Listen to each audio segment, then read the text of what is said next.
Hello guys, mga kapatid. Dito ako ngayon sa aming simbahan. Mayroon kaming GAC Golden Agers Club, no? Ang Golden Agers Club ay binubuo ito ng mga karamihan ay senior, no? Mayroon kaming series ng Bible study. Kaya ako ngayon mag-handle. Pero mamaya darating si Major pa, siya yung nag-sponsor sa panananghalian. So ito yung aking mga kasama guys, mga kapatid. Ayan, sila mga kasamahan namin dito sa church, mga senior, mga Golden Agers Club. Yan. Mamaya, ang amin pong topic na tinatalakay ay about sa pananalangin.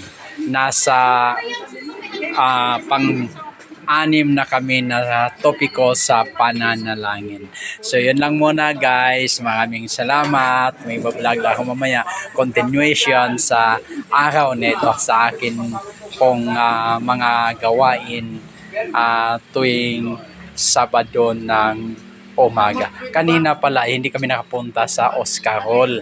Doon naman ay mga bata naman at mga young people ang hawak namin. Ang oras namin doon 9 to 10:30. Kasi pagdating dito 10:30, 11 kami mag-start dito. Hinahabol namin kasi malayo-layo din yung Oscar Hall. Maraming salamat guys. Support me sa vlog ko na ito. God bless us all.